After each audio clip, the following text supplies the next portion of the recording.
Today's Word Balloon is brought to you by a new free app, Key Collector Comics. Key issues of comics are what make a collection exciting. Characters' first appearances, origins, iconic cover art, the first meetings or battles between two classic characters, the list goes on.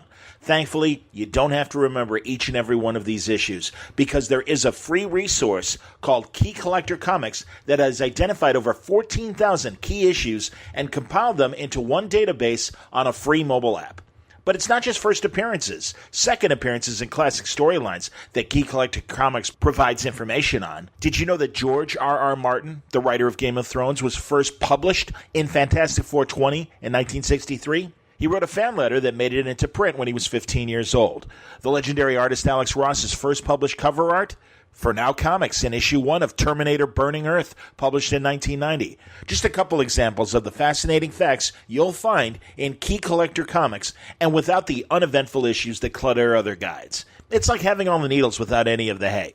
You can search by title, character, artist, writer, search variants, or browse hundreds of categories like movie homage covers and valuable second printings. There's also true price guidance that provides a target dollar amount for you to acquire an issue and have some profit built into your purchase.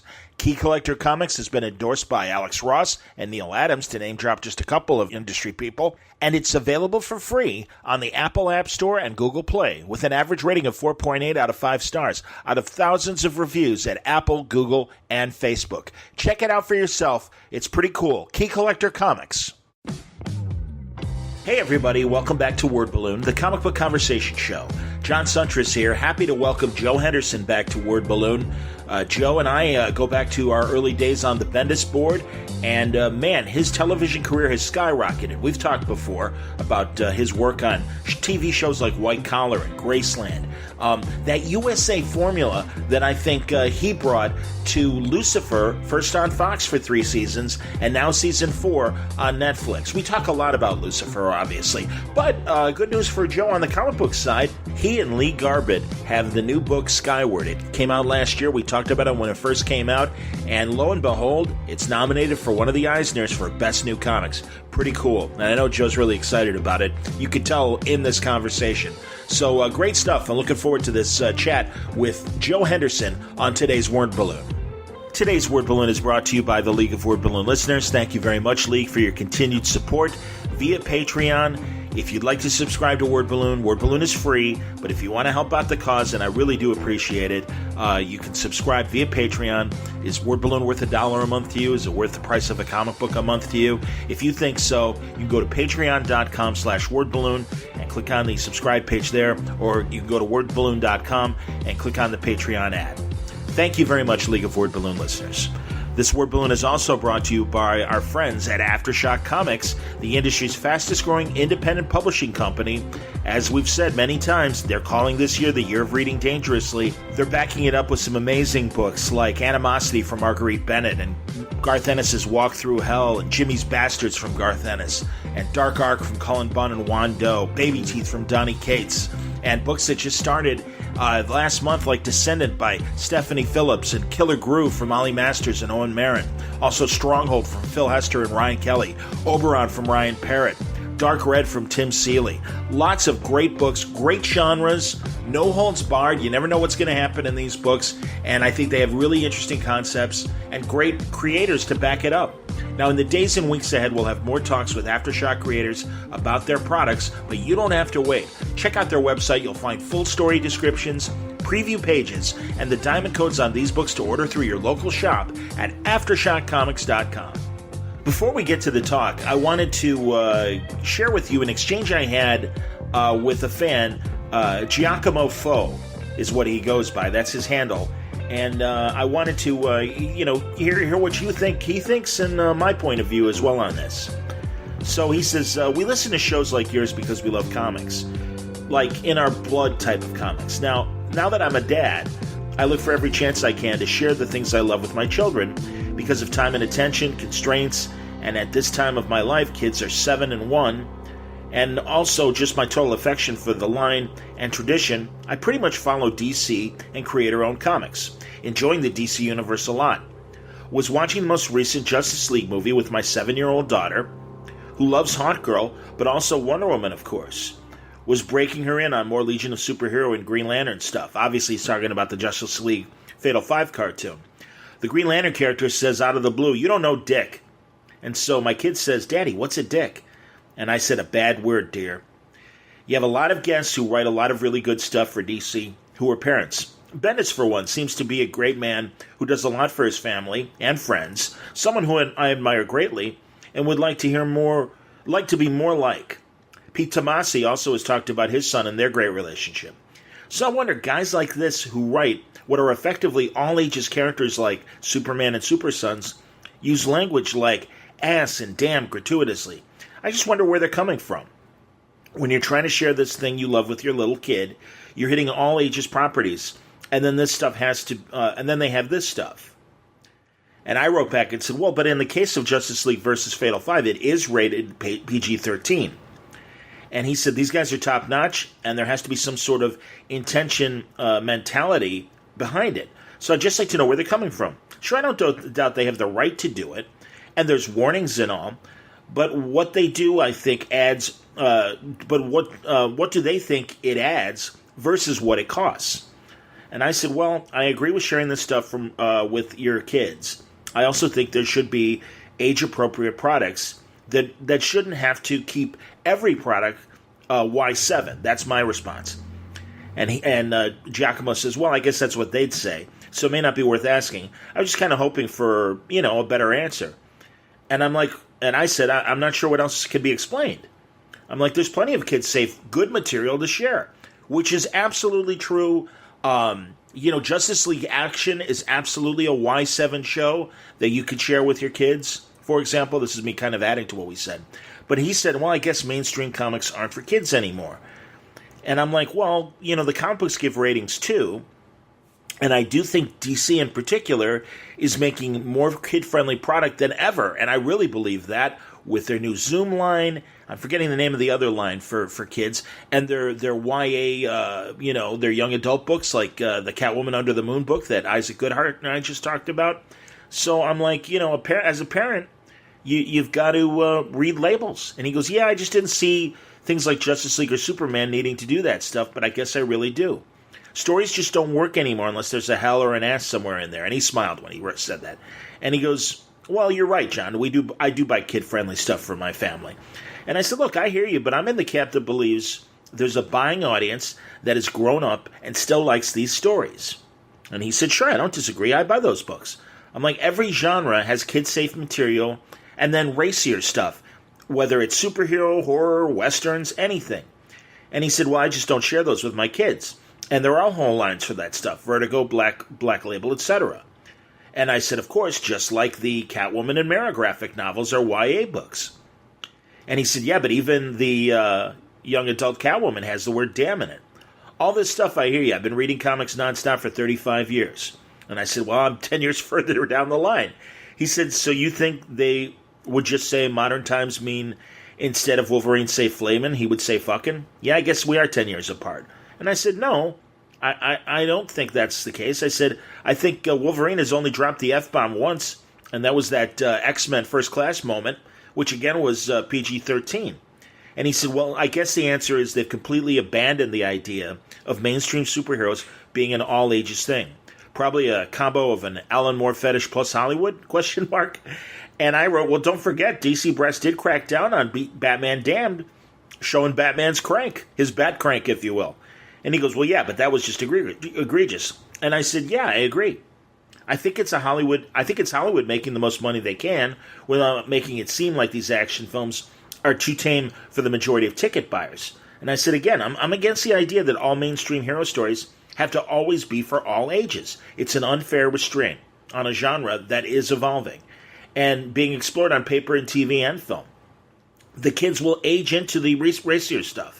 And he said, hey, man, trust me, I know it probably sounds like I'm some sort of hyper-conservative D-bag bemoaning the coarsening of our culture and all that. I just think it's ridiculous. I can't take for granted that Action Comics and Justice League and Super Sons won't have profanity in them.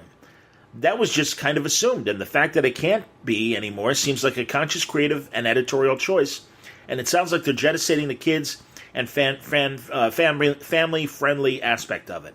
And I go, well, hey, man, you're not a D-bag. again, the comics give ratings on them, on the covers. And he said, well, Mara doesn't have cursing, I don't think. And I don't think the Super Sons by the Ridley guy has it either. And I said, look, it's not the same comic book world we grew up in. The older customers are the majority buyers. I mean, DC had a survey they did, and they released the demographics publicly, or at least either that or it leaked out. But let's be honest, the majority of comic book buyers these days are people between the ages of 16 and 40. That's the heart of who's buying these comics. So they are writing to, that's the majority of their audience, and I think they should write to those. But again, I really do believe, back in the day, Mark Miller's Superman Adventures, certainly everything that my buddies Art and Franco write are always family friendly. Even the Green Team, which wasn't, necessarily a kid book, was still a family friendly book. So, he goes, Giacomo says, I just wasn't sure if Bendis would say I do it because the story will not be any good unless Superman says damn or something. And I said, I don't believe good writers like Brian think that way. It's cheap. And, again, he's like, something like, wouldn't he let a 7-year-old read Superman or Super Sons or Justice League? I said, not if it isn't age appropriate. Now, I haven't been paying attention to the regular Super Sons book. So it would surprise me that they would put, kind of questionable words in Super Sons. But I'll take Giacomo's word for it.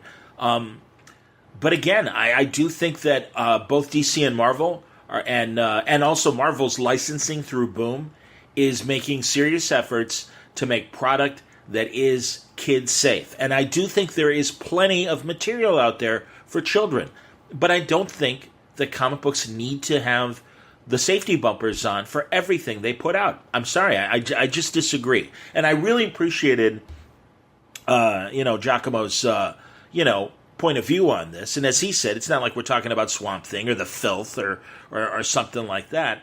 But, and he said, I'm sure that the upcoming Frank Miller Superman Year One won't be an all-ages book, but that's because it's not in the mainstream. But like I said, at this point, we were kind of, I heard where he was coming from, and I did. I respect his opinion. I'm not saying I'm absolutely right. My feeling is, as I said, that's where the demographic is, from mid-teens, like 16 to 40. That's an adult audience. And I think it's, at the very least, it's older than a PG-13 audience. And I think they can handle the stuff. And I do think that they are still gatekeeping. And when something does slip out, like Batman's dick, I think DC is quite quick to say, hey, we don't want that. Or, even something as mundane as stopping Wolverine from, smoking cigars anymore. Because that doesn't provide the right image. So, yeah, all I can say is if you're a concerned parent like Giacomo, and I absolutely respect his point of view and appreciated our back and forth, I'd say you got to read labels. You have to. I mean, it's accepting the fact that, and especially even these direct-to-animation movies as well, there are Y7 animation and there is adult animation. This isn't a problem in Japan. Everyone understands. I mean, manga, there's hardcore manga that has trouble if you try and bring it across the border and it happens to hit customs. You might be in trouble. And then there's also kid-friendly manga. So it's interesting how, there are French comics and the like that are much more adult than others. You got Asterix on the safe side, and you got Click, something like that on the not so safe side. So. Like I said, I just feel that it's more of an American, understandable point of view, but I do think times have changed. I think the comic buying market has changed, and this is where we are today. But I really appreciated Giacomo's conversation, and I asked him, is it okay if I put this on the air? So here it is. So thanks. If you have thoughts on this, give me an email, john@wordballoon.com. But I thought it was an interesting topic, and I wanted to share it with you. Okay, that portion is over, and now let's get into our conversation with Joe Henderson. Oops. Joe Henderson, welcome back to Word Balloon. My man, congratulations. You have had a fantastic 12 months, and I want to hear all about it. Well done. Thank you. Yeah, it's been kind of crazy. It's been a bit of a roller coaster between Lucifer and Skyward. I cannot complain. Exactly. Let's talk Skyward first. Congratulations on the Eisner nomination. And how crazy is that? Dude, honestly, I really am. I'm so pleased for you because I know this is a real passion project of yours, and to get that kind of reception out of the gate, what's better? Good Lord! And I mean, Lee emailed me about it. He's like, "Hey, did you see this?" And I literally thought that he was reading like the wrong thing because I just didn't think there was any way that we get that, because I love our book and I think our book is fantastic. You never know how many people are actually reading it or who it's really getting exposed to. And we're also a fun book. Yeah. And a lot of times fun books don't get acknowledged. And it's like the thing that Mark Waid, I think, has always argued about, which is books that are fun sort of get overlooked when, they're just as good, if not better than a lot. But if you're fun, it's almost like a bad word. So as you know from TV and film, it's the same problem that comedies have for the last 50 or 60 years, where they don't get the, in the movie sense, Academy Award nominations. And it's like, hey, man, It's really hard to make a good comedy. And there have been great comedies. Yeah. And it's like, it's funny when they wanted to do the, I even forget what the was the most popular movie, that category, when they floated that idea. It's like, don't do that. Don't do that. Yeah. Here's an idea. Instead, add best comedy, because clearly enough good. Well, I don't know. Are there 10 good ones a year? And maybe that is its own question. And I think part of it too is just expanding our definition of what a best film can be.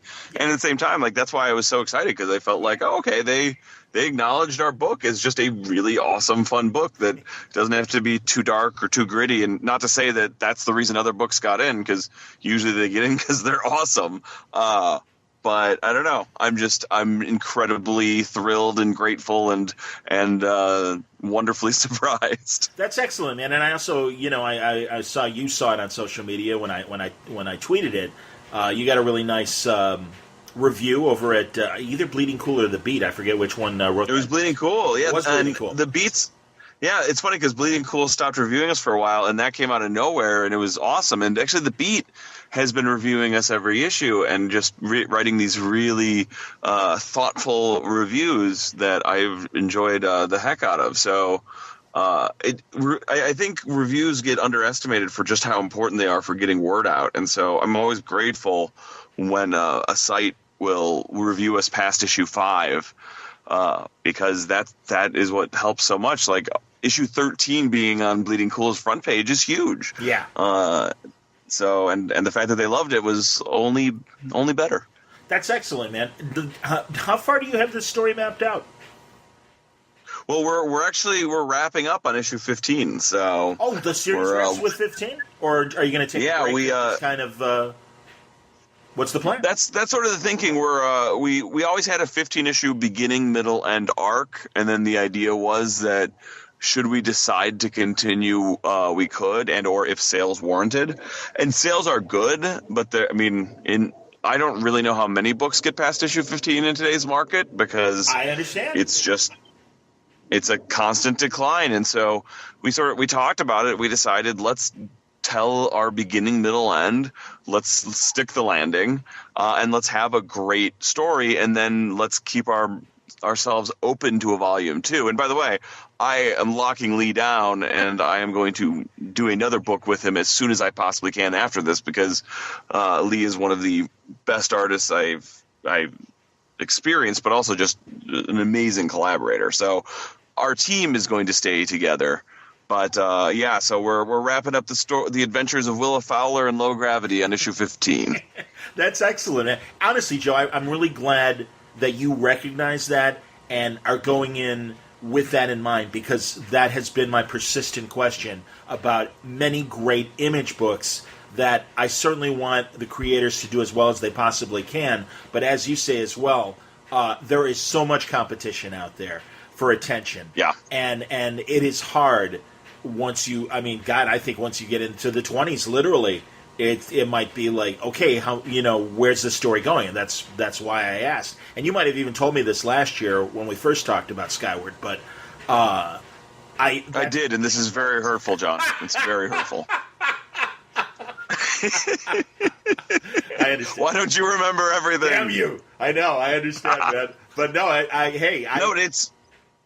Yeah, go ahead. No, you know where. Well, say it's also it's something I've been thinking about a lot when it comes to like stories that get a chance to not overstay their welcome. Exactly. Like a lot of the shows that are best remembered are the ones that ended on their own terms. A lot of the books that are best remembered are the ones that people actually finished reading before they lost interest. And so the idea of just doing 15 issues, and I just saw the art of 14, and I finished the script of 15, and I gotta say, I'm really proud of our book, and I'm really proud of the way it ends. And I just feel really good that we're gonna have a 3-volume series just out there that'll exist. Yeah, absolutely. Well, this is good. And I'm going to see if, and I'm guessing this is okay, and you can shut me down if not, but because just like Skyward has 2 more issues, I'm only 3 episodes into Lucifer, so this is a good opportunity then in a couple, like a month or 2, to come back, like when the trade is coming out, when the 3rd volume is ready,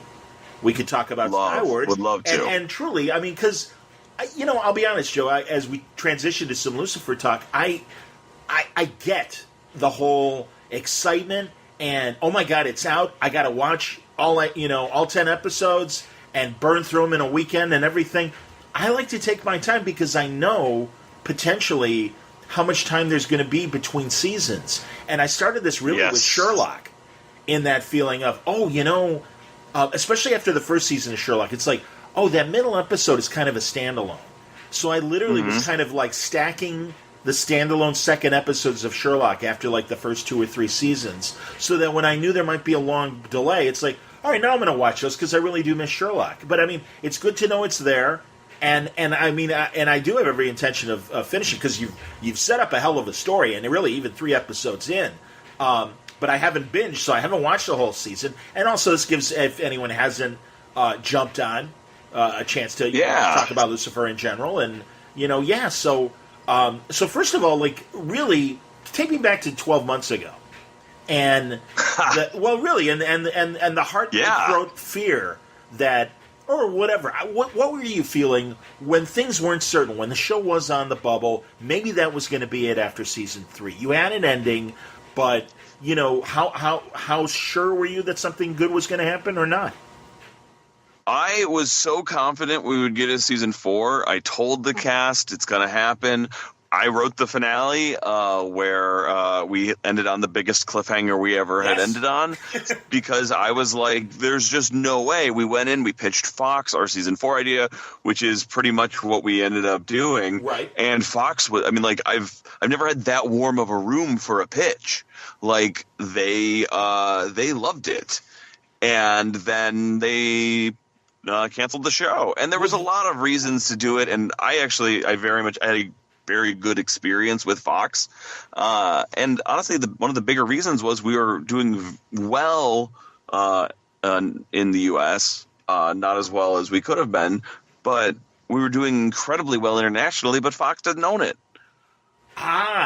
Okay, so that is that classic problem of. Right, because Warner Brothers owns the show, but Fox is running it domestically, so they always say they'd rather own 100% of a mediocre show than go 50-50 on a great show.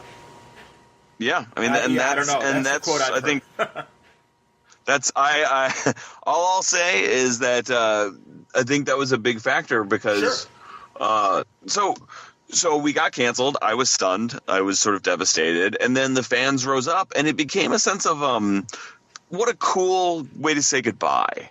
Like, what a way to be able to, like, sort of toast to the show we made and the friends we made along the way and all of that. And I thought that was going to be it. And then we started getting rumblings, and then we started talking to Netflix, and we started finding out that our seasons were doing incredibly well internationally, like beyond what we thought we were doing, especially in Catholic areas. Lucifer is huge in any country with a large Catholic population, which is perfect because they know the character, they know the lore, and I think they appreciate the subversion, but also the fact that weirdly Lucifer is a show about faith. Absolutely.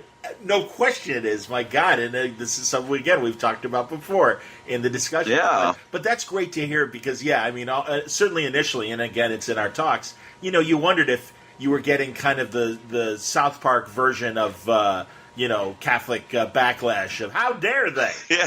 Yeah, and instead they're the ones that saved it. I mean, but honestly, the fans are the ones that saved it. They rallied, they fought, and Netflix looked at that, and they looked at their numbers, and they brought us back. But it was like a month and a half later that it happened, and it was just like it was a surreal experience where we got a call saying, in 5 minutes, it's going to be announced that you just got a season 4. Congrats! And we were just blown away.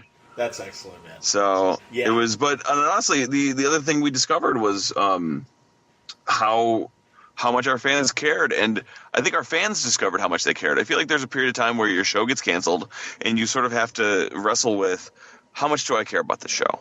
How much do I love it? Is this a show I'll fight for? And sometimes you go, you know what? I'm fine with what I had, and sometimes you're like, no, this is the show I'll fight for. And so I think also a lot of fans sort of discovered how much they cared about the show, and thankfully they did. That's excellent, man. And God, it's only been a couple of weeks since the drop, May 8th. I mean, what kind of feedback have you gotten so far, both from Netflix and from the fandom? I mean, it's been awesome. It's always that terrifying thing where sort of the fandom takes a bit of ownership because rightly so they brought the show back, and you wonder, is this the version they want? And ultimately, you just have to make the best version. You have to make your version.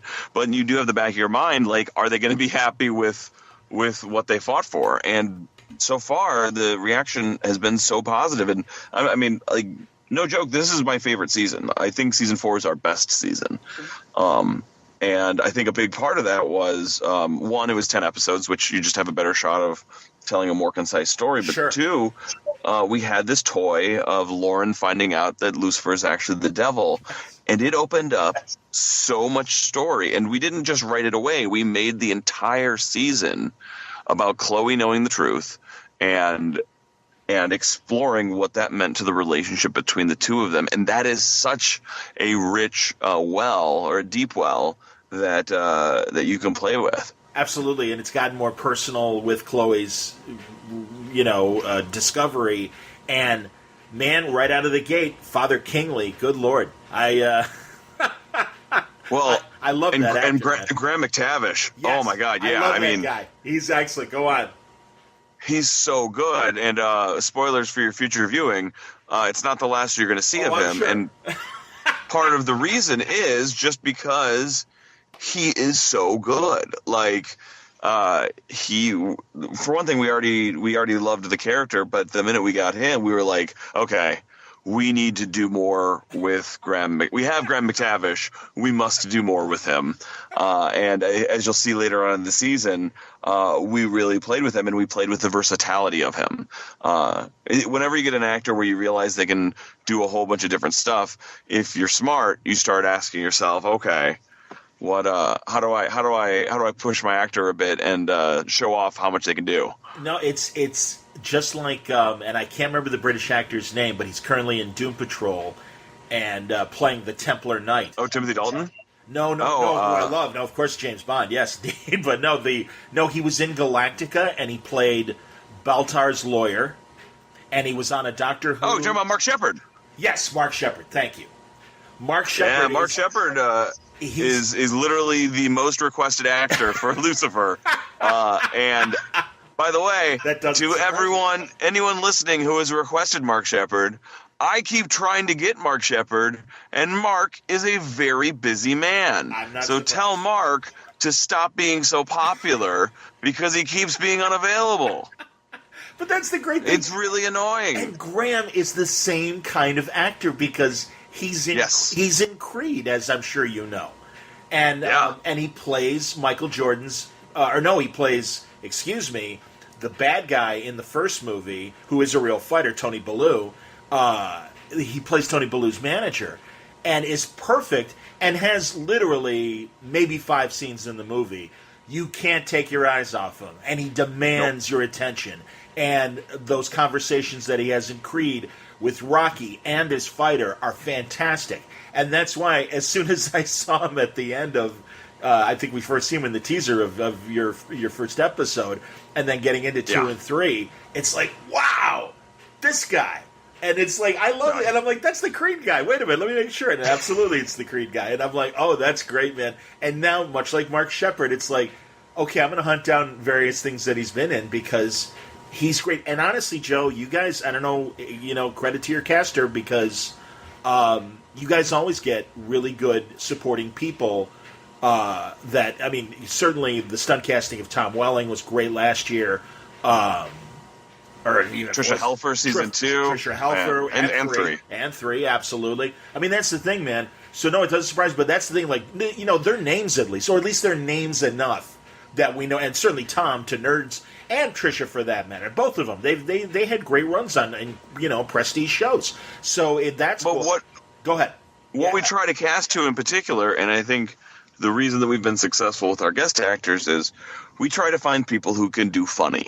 Yes. And the thing is, like, you want them to play everything else, but if you have someone who can also hit a joke and break your heart, you got someone good. And, like, that's the thing is that's with Graham, that's with Tricia, that's with Tom. It was with I guess you haven't really seen Inbar yet, but Inbar is playing Eve. Okay. And just get ready because she's phenomenal. Is she gonna mess with Dan? I mean, she was the lead of. She messes with. I mean, she gets to play with every single character, and she was the lead of a show called Imposters, which was on I think Bravo for 2 seasons. Okay, and she's just absolutely incredible and.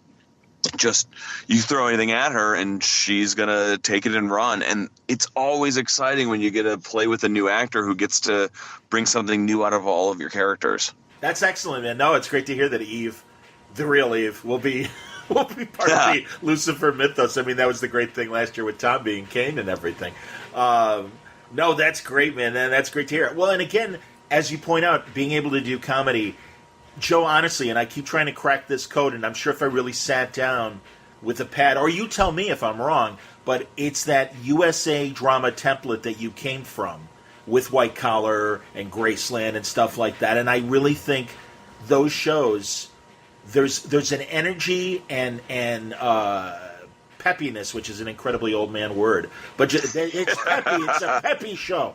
But no, it's a peppy show. But it is. They're fun, and the procedural takes an appropriate place, but not above the character stories.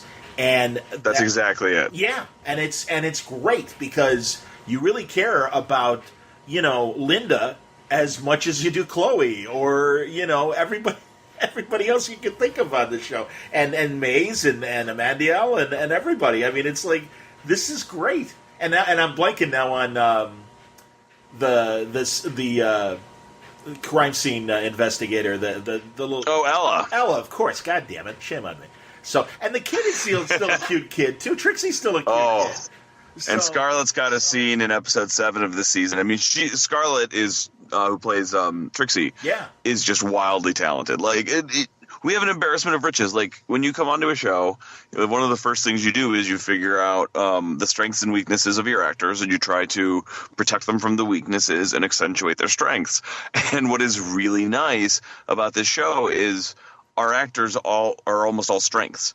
So what you end up doing is just asking yourself, how do I highlight them in different ways? Like Rachel Harris is one of the funniest human beings you'll ever meet. So it's really easy just to lean on her humor.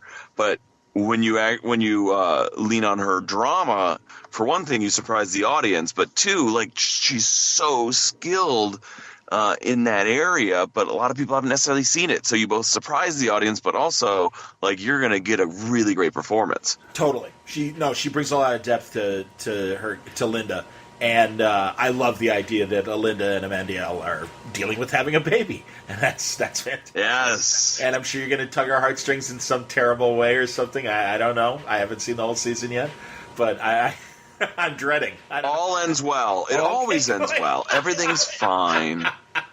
All right, that's spoilers. Good to know. All right, good to know. That's fine. No, man. Honestly, like I said, three episodes in. Oh, do you have to get that?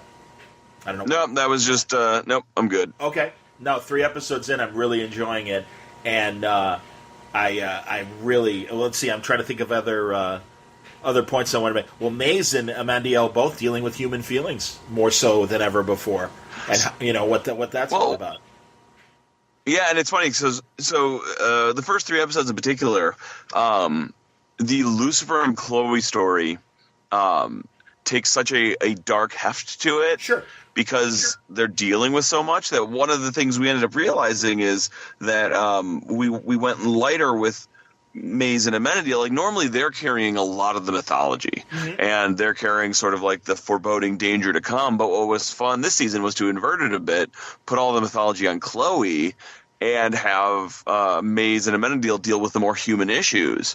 And it allowed us to showcase what they can do and also just sort of turn our expectations on the head a bit. And so it's things like that are fun where it almost came from a story need to balance out the tone of the show.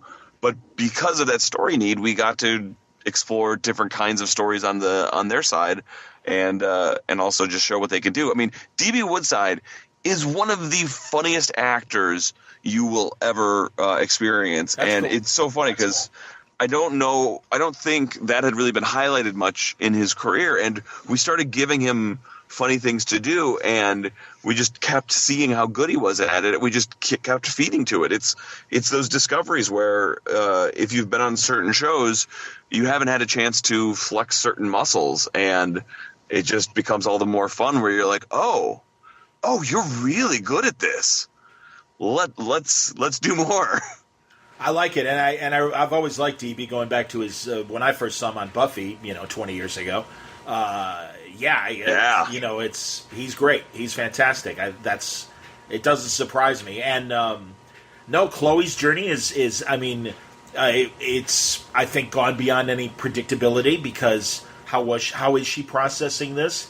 And I really loved in particular the 3rd episode where she did kind of, sick Father Kingling on him and everything. And really at the end when she really was like, I don't know how to process this to Lucifer and like apologizing for what in another show would be a heroic thing, obviously. We got to stop the devil.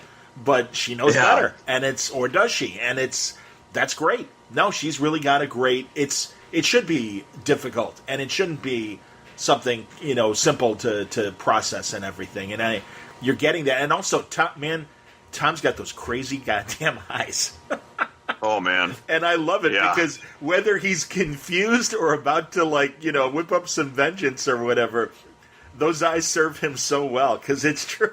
And I do find it even funnier. I just notice it more in some comedic moments in these first 3 episodes where he's still got the Manson lamps, as Tony Soprano would call them, and they're projecting a completely different emotion, and I think that's great, man. No, I know we all love Lucy, and that's great, man. I'm so happy for this cast, and I'm very happy for you and everyone else involved in the show because it seems like you said, only having 10 episodes, that is it it's a more concentrated production, obviously, because you have fewer episodes to worry about producing. Were there any cost cuts or anything because it's Netflix and not an over-the-air network?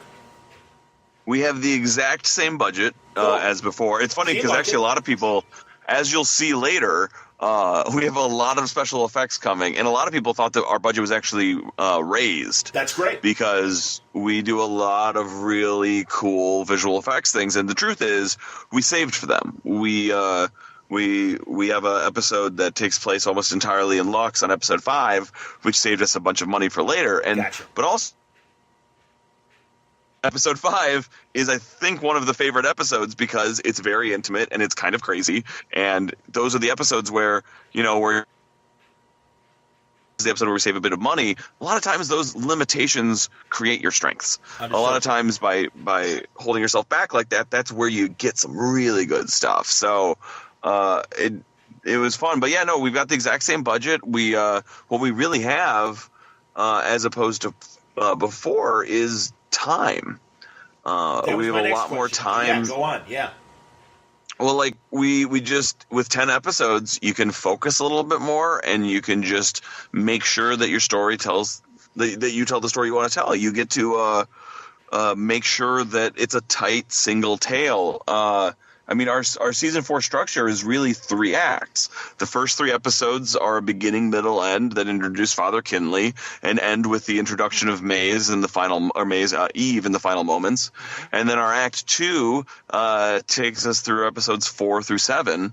And at the end of 7, you get to a very, very big moment that leads us into our last 3 episodes. And the ability to create such a structure and really be able to hew to it was just a boon to us storytelling wise. That's excellent, man. That's really great to hear. And also, I wondered in episode 3, you've got that incredibly shocking moment of the Hispanic priest impaling himself to kill himself. And I'm like, could they have done that on Fox? I don't think so. But you tell me, could you have gotten away with that? It would have been a discussion. It's funny, we went back and forth on that as well, because we were like, could we have done this? And the answer is maybe.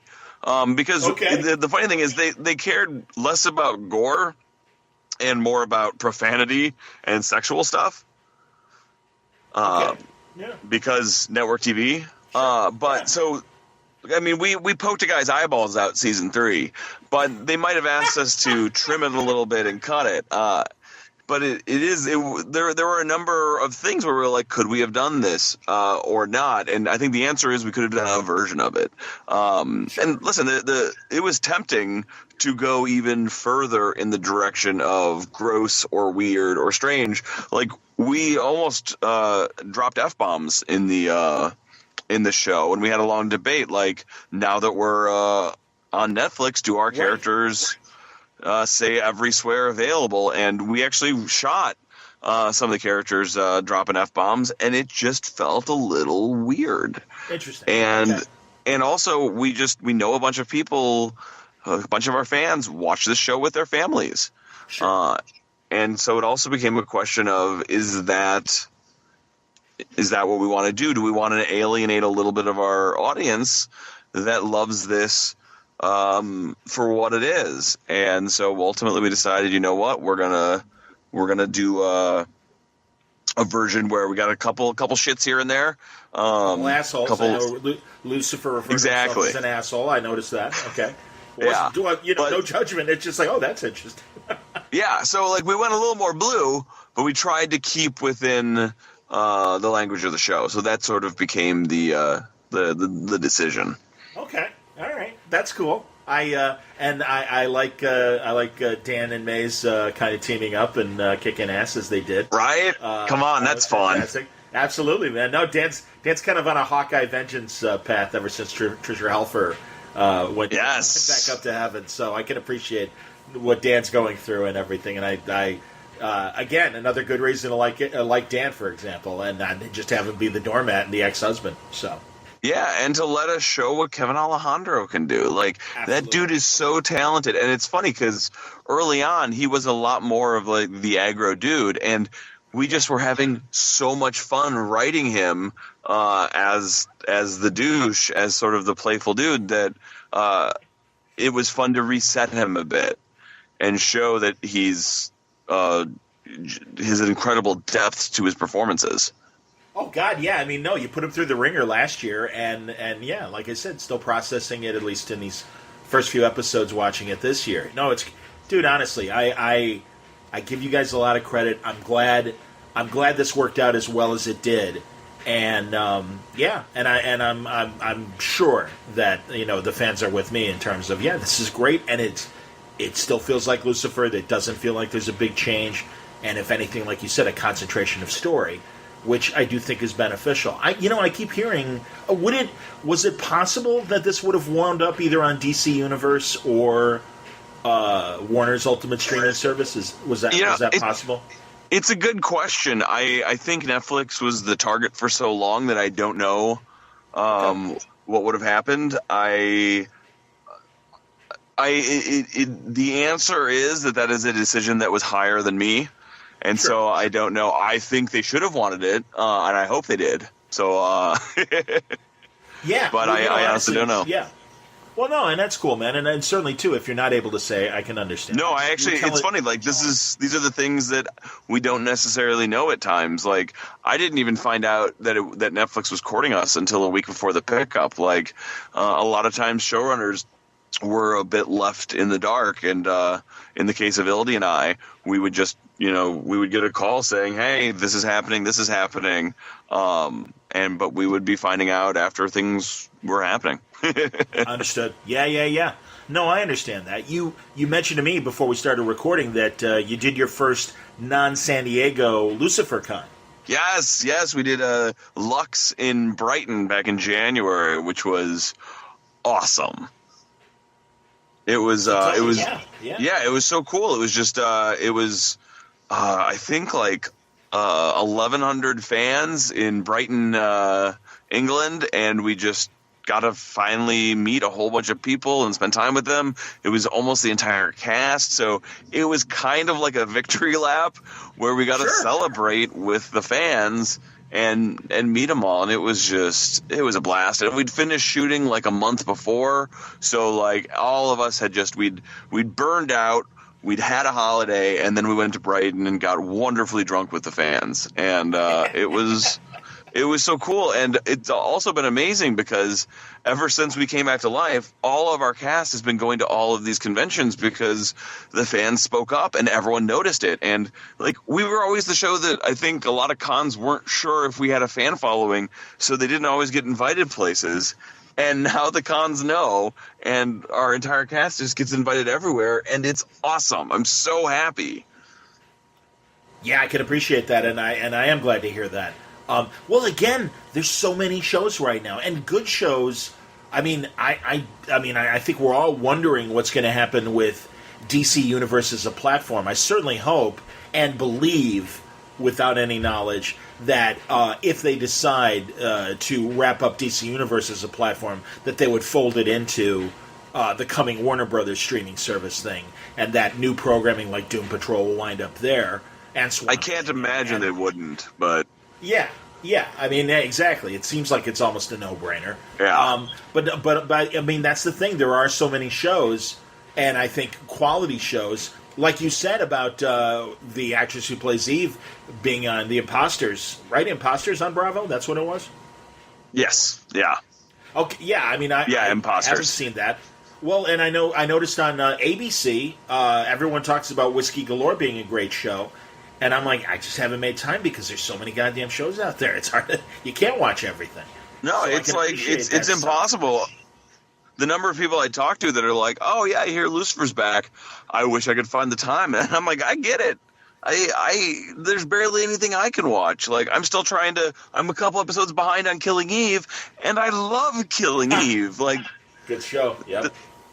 There's only so much time in the day. So it is a terrifyingly robust slate of shows, and you do start to wonder when the bubble's going to burst, or whether or not the new normal is just that there are a bunch of shows that different groups watch, and we're not really all watching the same TV anymore, and that's not necessarily a bad thing. Now, I'll ask, and I don't. Well, we'll see if you have an answer for this. Do we know, will Lucifer get a season 5 from Netflix? We have not heard yet. We are hopeful. Okay. We are encouraged by the fan reaction, the critical reaction, but I have yet to hear any numbers. I actually don't even know if we'll hear numbers from Netflix, but I hope so. Sure. And so yeah, but so far, all of the response has been very encouraging. So we're hopeful, but it is up to both the Netflix gods and the fans now. So, but. We feel good. Now, remember, I'm the guy who thought we would get a season 4 on Fox, so take that with a grain of salt. But I think between the critical reaction, and because like we had outlets that had stopped watching the show years ago jump back in and give us positive reviews. So it all feels. Well, that's cool. Yeah, that was really neat and fun. And by the way, Netflix marketed the living crap out of our show. We had billboards. We had just super innovative campaigns. Like, they really got the word out. And I think that really helped too. So it's all a very long way of saying, I hope we come back. Well, I do too, and I saw some of that billboard campaigning even here in Chicago, so that doesn't surprise me. That makes me very happy. Yeah. I mean, that's the thing, man. No,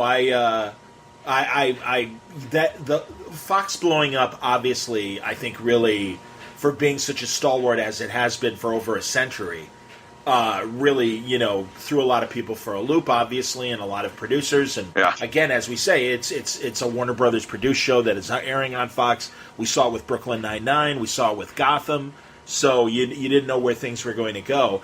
But now the streaming world also seems to have its own challenges. And, we hear the announcement that the Patrick Stewart Star Trek series isn't going to be on Netflix, as Discovery has been, going to Amazon Prime. Yep. So yeah, it's and also even Hulu's ultimate future, because it's partially owned, for people listening that don't know, partially by Fox, partially by I think Disney just bought it out. I think Disney now has the full share, or the controlling share. Yeah, but but I don't understand why they would hang on to Hulu when they're pushing everybody to Disney Plus as well. I mean, I think they've become so big now that you've got Disney, which is their all ages app, and then Hulu can potentially be their PG-13 Fox and other things. Sure. So it gives them a chance to, because they're so protective, rightly so, of the Disney brand. Of the brand. So by using another brand, yeah, and especially because *Handmaid's Tale* is their signature show on Hulu, they've already got a brand for edginess. So that's my assumption. I have not worked for Hulu in a while, so I could be dead wrong, but that seems to be the case. When did you work for Hulu? I did 11/22/63, the J.J. Abrams, James Franco thing, for a wonderful showrunner named Bridget Carpenter, which was awesome. It was super fun. Time travel and it was a Stephen King book. I got to get notes from Stephen King. It was awesome. That's fantastic, man. That's excellent. And shame on me. That's one of those shows I didn't have Hulu at the time, so I bought it on DVD, and I still haven't cracked it. See? But I certainly know all the good. Yeah, man. Like I said, and like we both said, you can't get to everything. No, it's impossible. No, I totally understand. But I'm still hurt. Seriously, I'm still hurt. Yeah. Well, I understand. So you're obviously going to do San Diego, because you're up for the Eisner and everything. So that's pretty cool. I know. I'm going to go to the Eisner dinner or whatever it is. I'm pumped. I can't wait. Is that the first time? Is the first time you've been to the Eisner? Oh yeah. There you go. I've never been to anything like that before. I'm excited. They'll probably look at me like, who's this dude? But I don't care. I'm going to be the guy with the big smile on his face. It's fun, and it's also it's cool that so many of the celebrities that really are comic book fans show up to present nominations and stuff. And Bill Morrison is a really, for being a writer first and foremost, a fine master of ceremonies. Awesome. It's cute. Are you going to be there? It is. No, sadly, as we were talking and stuff, I am going to get to some conventions in late summer. Gotcha. But unfortunately, Comic-Con will not be one of them. So I'll represent on our behalf. About that, but thank you, my man. Absolutely, and we'll run into each other eventually, face to face. I'm sure we will. I have no doubt. But are you? I mean, 4 seasons in. I mean, are you content with? I mean, and again, you're show running, obviously, and this year really is a nice victory lap for Lucifer and stuff. Are there other TV interests that are on? I'm sure they are on the horizon, but I'm developing my own stuff at the same time. When you're doing 10 episodes, you have time to do other stuff. So I've got pilots I'm working on, and I'm adapting Skyward for Sony as a feature. So that's actually taken up a bulk of my time. Is writing that. So that's been fun, because I finished issue 15, the end of the series for now, and I got really sad, and then I realized I had an open document of the movie, and I was like, I don't have to leave. I can keep writing this world. I can keep writing Willa. So that was really, really cool, and it's just been super fun to adapt the thing. And by the way, you think that you're like, you're adapting your comic book. That's easy. You've already done most of the work. And the truth is, if you've written a comic book correctly, you've written it in a way that it can only be told in a comic. And unfortunately, I did that, and so now I have to do a lot of work to completely rethink the story as a movie while still maintaining all of the elements I love. So the lazy version of me really wishes that I had just written a comic that was basically a movie blueprint, but unfortunately that is not the case. And so it's been a lot of really awesome and challenging work to adapt it and still maintain all of the charm and wonder and awesomeness and just the spirit of Willa's character. But I'm really, really happy with where I am now. For that kind of project, do you have a critical eye that you could hand it over to and say, either someone experienced in taking something from comics and turning it into TV or film, or obviously you've done it well. Capinos was the guy originally who had the concept for Lucifer, and I know you came in as a showrunner after the concept had been kind of set up and everything. But but back to my original question, as far as critical eye for this. No, I'm a firm believer in the writer's room, and if I don't have a writer's room, I just build one.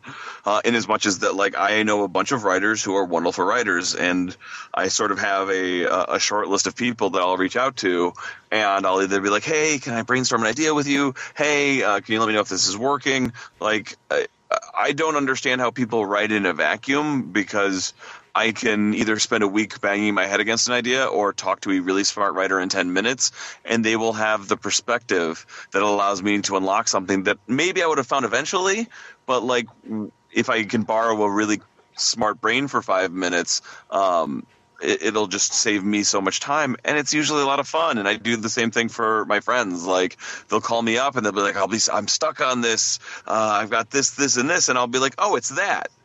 And they'll be like, of course it was that. And that's what they do for me. And to me, that's the fun of writing, is when everybody helps each other out and gives them ideas that would only have worked with their own stories anyways.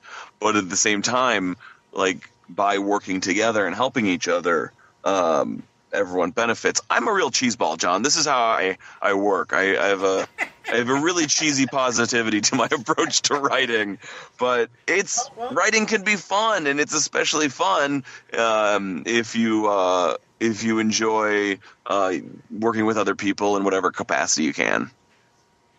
Well, it's self-evident for the writing team you guys have on Lucifer, because they're awesome. The tone is great. Yeah, no, and honestly, I mean, and I do kind of pay attention after all the producer credits. All right, who's writing this one? Who's writing this one? But I also know that obviously in a writer's room, things are polished beyond whoever's name is the final name on the script and everything. So they are, but I will say one of the things that Ildy and I really try to do on Lucifer is let a writer's voice come out, and so I'm happy you do that, because, like, and especially this season, because it's season 4 and most of our writers are returning writers, we really wanted to give them a sense of ownership on their episodes. Like, episode 5 is Mike Costa's, and he I was going to ask how Mike's doing. Yes, yeah. He's doing great, and he really wanted to do Die Hard at Lux. And so he was so determined. And by the way, not many people have figured this out, but the title of the episode, all of our episode titles are dialogue. And the title of the episode is Expire Erect. And it's a line that Lucifer says, but really it's just a Die Hard pun. Expire Erect, Die Hard. And I'm pretty sure... I'm pretty sure he made the entire. He pitched this episode so passionately and so consistently. I think just because he liked the pun. That's fantastic. That reminds me of Psych, when Psych did the Twin Peaks parody, and it was Dual Spires. Yes, yeah. Like, I mean. So yeah, that's fantastic. But like, then you've got Jason Ning, who wrote episode 3, the one you just watched, and yes, like. Absolutely. He's got such a great voice, and what we always try to do is supplement the voice as opposed to try to make it our own. Make sure that it's still the voice of the show, but also, like, because that was the best part of X-Files and shows like that, was you were like, oh, absolutely, yes, right, like, and Buffy did this very well too, where you'd recognize a voice. Yes, this is a Tim Minear episode. Yes. A Marty Noxon episode. And then on X-Files, it's a Frank Sponitz episode. Yep. No, and a Vince Gilliam episode. Yeah. So, yeah, no, I get it, man, and that's great. Well, and again, you're doing what you were able to experience as well on your USA shows. You're providing a training ground for eventual more showrunners, I think, with that kind of idea. It's so important. Like all of the writers on Lucifer, they're involved in prep, they're involved in post, they're involved in every aspect of things. They're the ones on set, and also I don't just take a script away and do a pass. What I'll do is I'll give notes. I'll have them address the notes, and then if I do a pass, I will send it back to them, and I'll be like, did I screw anything up? Did I ruin anything? Because they're the ones having ownership of the script, and there is a chance that I've changed something that I don't realize affects something later, or they just don't think is as funny. And I've had writers go, I don't think this joke is as funny as it used to be, and I'll say, well, I disagree. Let's find a new joke. And we'll find a third joke that we both think is even better. And to me, that's just fun. It's like, I've already done my version of it. They've done their version of it. Let's make the best version of it. That's excellent, man. No, that's very cool. All right, well, we'll set a date for, a couple of months from now when Skyward Volume 3 comes out in trade. Yeah, let's do a full debrief. Hopefully it'll be a victory lap for the Eisner. You got tough competition, but I look forward to losing the Eisner graciously. I'm not even sure which person I'm going to lose to, but it is a very, very wonderfully competitive category. I'm just happy to be with them. I'm happy, man. Yeah. No, and this is terrific. Season 4, what I've experienced, I've certainly enjoyed, and as always, man, I really appreciate your willingness to tell us about the ever-changing television landscape, because I think, again, behind the scenes is sometimes as interesting of a story as what we're getting on camera, and I as a broadcast nerd and participant myself. I find it all fascinating and seeing where it's all going. I love talking about it, man, anytime. There you go, Joe Henderson on Word Balloon. Always a pleasure to have Joe back. Thanks a lot for listening today. All of it was brought to you by Key Collector Comics, a great new free app that will help you find the comic books you're looking for as far as key issues that are worth money and will enhance your collection. It's a free app. It's totally worth getting. Check it out. You can find it at the Apple Store or at Google Play. Key Collector Comics. Word Balloon is also brought to you by Aftershock Comics, who are doing a hell of a job this year during their year of reading dangerously. Check out some of these great books, the ones that just came out last month, and I hope you can find them, and make sure, if not, to have them or your local shop order them. Things like Descendant by Stephanie Phillips and Killer Groove that just came out last week from Ollie Masters and Owen Marin. But then there's Stronghold from Phil Hester and Ryan Kelly, Ryan Parrott's Oberon, Tim Seeley's Dark Red, Out of the Blue from Garth Ennis, Walk Through Hell from Garth Ennis, Dark Ark from Cullen Bunn and Juan Doe, Animosity from Marguerite Bennett, Baby Teeth from Donnie Cates. Lots of great books, lots of interesting genres. You should check them out. Go to the website, find full story descriptions, preview pages, and the diamond codes on these books to order through your local shop at AftershockComics.com. Thanks for listening today to Word Balloon. I've got another episode out today if you didn't see it in the feed, and that is our buddy Jason Inman talking about his new book of essays about super soldiers, the various superheroes who have military backgrounds, so really comic book characters and comic strip characters with military backgrounds. And also Jason mixes in his own observations as a former military person who served in Iraq, and we talk about his experiences, which are also laid out in the book, and what they get right and what they get wrong as far as military protocol and practices.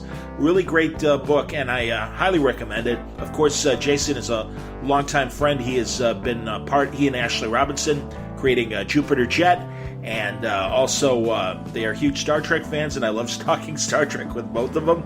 So, of course, I had to find out what Jason thought of the second season of Star Trek Discovery, and we give some observations as well on what we think might happen with the new Patrick Stewart Picard series. So, great conversation with Jason Inman, also dropping today at wordballoon.com. Thanks again for listening. Questions or comments, reach me via email, john@wordballoon.com. On Twitter, you can find me at JohnWordBalloon, and of course on Facebook under my name, John Suntress. Thanks a lot for listening. Word Balloon is a copyright feature of Shaky Productions, copyright 2019.